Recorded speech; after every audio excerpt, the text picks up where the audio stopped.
علماء کی ذمہ داری ہے آسان کر کے لوگوں تک پہنچائیں. ہر آدمی اس تک تو میں نے وہ دینا ہے, یہ میری وفا ہے اپنے مذہب کے ساتھ, آخری دم تک دینا. میں اپنی حیاتی تو قربان تھی وہاں, میری محمد بکیندے گزر گئی. یہ کرنا ہے کام, لوگوں کو آسان کر کے دین پہنچانا. فرماتے ہیں کہ میں نے کہا استاد جی فرمائیں, کہنے لگے یار یہ حج کے موقع پر جو رمی جمار ہوتی ہے, جمرے کو شیطان کو کنکر مارے جاتے ہیں, پوچھنا یہ ہے کہ دونوں طرح سے سنت ہے, پیدل بھی مار سکتے ہیں سواری پہ بھی, تو یہ بتا کہ پیدل افضل ہے یا سواری پہ افضل ہے؟ تو کہتے ہیں میں نے کہا استاد جی میرا خیال ہے پیدل افضل ہے, لوگوں کو تکلیف کم ہوگی. تو کہنے لگے نہیں تو نے غلط کہا ہے, کھانا نہیں کھایا جا رہا, لیکن اب استاد ہیں تو جوش کتنا ہے. فرمانے لگے تو نے غلط کہا.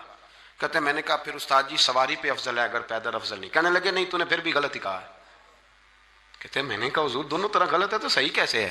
فرمانے لگے بیٹے اگر اس بڑھاپے میں بھی میں مسئلہ بتانے میں تیزی نہیں کرتا, تحقیق کرتا ہوں, تو نے جوانی میں تیزی کرنی شروع کر دی ہے. سوچے ہی نہیں بات کو, فٹافٹ بیان کر دی کہ اگر یہ نہیں تو یہ. حکمت والا ہے, اس کو سمجھنا پڑتا ہے, حکمت کے ساتھ پھیلتا ہے. کہتے میں نے کہا استاد جی حکم کریں, پھر آپ بتائیں کیسے افضل ہے. فرمانے لگے مستحب ہے, اچھا عمل ہے کہ ایک شیطان کو کنکر مار کے تو دعا مانگی جائے, اور اتنی دیر مانگی جائے جتنی دیر میں انسان 20 آیات قرآن پاک کی پڑھ لیتا ہے. اور یہ مستحب عمل ہے, یعنی کرے تو ثواب ہے, نہ کرے تو گناہ نہیں. مستحب ہے کہ دوسرے کو کنکر مار کے پھر دعا مانگی جائے, تیسرے کو کنکر مار کے کھڑے نہیں ہونا, دعا مانگتے مانگتے چلے جائیں. تو فرمانے لگے مسئلہ سن, جس نے چونکہ مستحب ہے مانگے چاہے نہ مانگے, تو جس نے السلام علیکم ورحمۃ اللہ وبرکاتہ. یہ حدیث سنیں جس سے آپ کے علم میں اضافہ ہوگا, اور اس حدیث کو سننے سے آپ کی زندگی بھی بدل سکتی ہے. ان حضرت صلی اللہ علیہ وآلہ وسلم نے فرمایا کہ اگر لوگوں کو معلوم ہوتا کہ اذان کہنے اور نماز پہلی صف میں پڑھنے سے کتنا ثواب ملتا ہے, پھر ان کے لیے قرار ڈالنے کے سوائے اور کوئی چارہ نہ باقی رہتا تو البتہ اس پر قرار اندازی ہی کرتے. اور اگر لوگوں کو معلوم ہو جاتا کہ نماز کے لیے جلدی آنے میں کتنا ثواب ملتا ہے تو اس کے لیے ایک دوسرے سے آگے بڑھنے کی کوشش کرتے. اور اگر لوگوں کو معلوم ہو جاتا کہ عشاء اور صبح کی نماز کا ثواب کتنا ملتا ہے تو ضرور چوتروں کے بل گھستے ہوئے اور ان کے لیے آتے.